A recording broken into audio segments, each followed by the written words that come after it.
सोनपुर जंगल में सारे पक्षियाँ रहा करते थे। उस गांव में एक कबूतर रहा करता था और एक टूनी चिड़िया रहा करती थी। कबूतर न बोलता है, सुनो टूनी चिड़िया, अगर तुमने बेटी को जन्म दिया तो मैं तुमको और तुम्हारे बेटी को दोनों को घर से बाहर निकाल दूंगा। मुझे बेटा ही चाहिए, क्योंकि बेटा रहेगा तो बुढ़ापे का सहारा रहेगा। बेटी तो बड़ी होके दूसरे के घर चली जाएगी, उससे क्या फ़ायदा होगा। मुझे बेटी चाहिए ही नहीं। अरे आप ऐसे क्यों बोल रहे हो?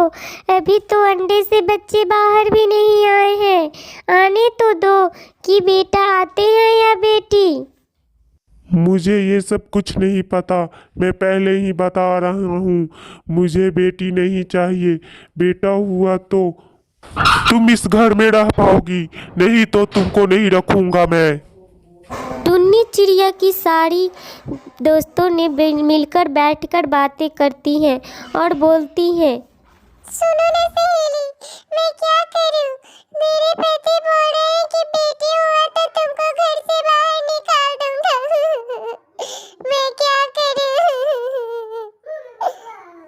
इसी तरह टुन्नी चिड़िया रोने लगती है और वो दाना खाने लगती है। फिर देखती है कि अंडे तो 3 हैं और फिर अंडे से 2 बच्चे भी बाहर निकल गए। तब अंडे से बच्चे बाहर निकले, वो दोनों बेटियां थी। अब वो पूरा डांटने लगा टुन्नी चिड़िया को, अब तुम इस घर में नहीं रहोगी, और घर से बाहर निकाल दिया टुन्नी चिड़िया को। टुन्नी चिड़िया बहुत ही दुखी थी और रो रही थी। एक झील के पास बैठी थी और वो अपने बच्चे से बोल रही थी, हम लोग न जाने कहाँ जाएंगे ये इस हालत में। और फिर टुन्नी चिड़िया बोलती है कि अब इस हालत में हम लोग क्या करें, हमें किस हालत में छोड़ के चले गए हो। एक पेड़ पे बैठी रहती है और बोलती है टुन्नी चिड़िया, सुनो बेटी, तुम यहीं पे रहना, हम जा रहे हैं दूसरे जंगल में, दाना खोज के लाएंगे तो तुम सबको खिलाएंगे। 2 दिन से भूखे हैं हम लोग, ना जाने कैसे में हम लोगों का पेट भरेगा। हम जा रहे हैं। ठीक है माँ, तुम जाओ, हम अपना ख्याल रखेंगे यहाँ। और फिर चली जाती है टुन्नी चिड़िया। उधर से धीरे धीरे जाती है तो अचानक से उसे एक शेर मिलता है। शेर मामा जो पक्षी था, लेकिन वो बहुत ही खच्चर था। वो बोल रहा था कि मैं तुमको आज खा जाऊंगा, आज मुझे स्वादिष्ट स्वादिष्ट भोजन मिलेगा।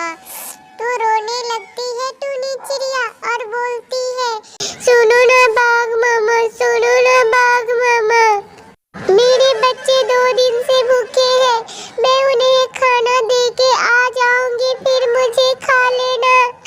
मेरी बेटियां तो बहुत ही भूखी है। ठीक है, मैं तुम्हें 2 दिन के लिए छोड़ रहा हूँ, फिर खाना पहुँचा के उसे अच्छी जगह रख के आ जाना, नहीं तो मैं तुमको और तुम्हारे बच्चे को दोनों को खा जाऊंगा। तुम अभी मुझे जानती नहीं हो। शुक्रिया बाघ मामा, मैं आपका ये एहसान कभी नहीं भूलूंगी, मैं तुरंत आ जाऊंगी। फिर वहाँ से टुन्नी चिड़िया चली जाती है जल्दी से और अपने बच्चे को देखते ही रोने लगती है और बर्गर उसे दे देती है खाने के लिए और बोलती है, सुनो बेटी, तुम दोनों मिलजुल के रहना, अब मैं तुम्हारे साथ नहीं रहूंगी, मुझे कुछ मजबूरियां है, मैं जा रहा हूँ और तुम अपने ख्याल रखना और बहन एक दूसरे को मिलकर रहना। अरे माँ, तुम कहाँ जा रही हो? हम तुम्हारे बिना नहीं रह सकते। मुझे छोड़ के मत जाओ माँ। पहाड़ के नीचे एक साधु तलवार से एक बाघ चिड़िया के बच्चे को काट रहा था। अचानक टुन्नी चिड़िया देखती है और उसे बचा लेती है। वहाँ पे बाघ चिड़िया उड़ते हुए आता है, ये मेरी बच्ची है, तुम्हें कैसे मिला? मैं आ रही थी तो इसे एक साधु तलवार से काट रहा था, तो मैं इसे बचा ली हूँ। पता नहीं वो क्यों काट रहा था इसे, पर मैं अपने जान पर खेल के इसे बचा ली हूँ, इसलिए मुझे आने में देर हो गई। मुझे मुझे माफ कर दो बाघ भैया, इसीलिए मुझे बहुत ही देर हो गई, पर अब आ गई हूँ, मुझे खा लो। मेरे बच्चे को तुम बचाई हो, मैं तुम्हें कैसे खा सकती हूँ? मैं कभी नहीं खाऊंगी तुमको। आज से तुम मेरे घर में रहोगी, अपने सारे बच्चे को लेकर और मेरे घर में रहोगी। इसी तरह अपने घर से बच्चे को लेकर आती है और एक मशरूम के घर में रहने लगती है टूनी चिड़िया। एक जंगल में चीचू चिड़िया और उसकी माँ मोती चिड़िया रहा करती थी। चीचू चिड़िया के एक नहीं दो सर थे, लेकिन वो बैठना नहीं चाहती थी। चीचू चिड़िया की माँ मोती चिड़िया सौतेली थी, उसे बहुत ही डांटती थी और बोल रही थी, जाओ नास पीटी करम जली, कहीं से भी लेके आओ घर का राशन पानी, मुझे नहीं पता है तुम कहाँ से लाओगी, जाओ इधर से और लेके आओ राशन पानी, नहीं तो मैं इस घर में 1 मिनट भी तुमको बर्दाश्त नहीं करूँगी, समझ लो।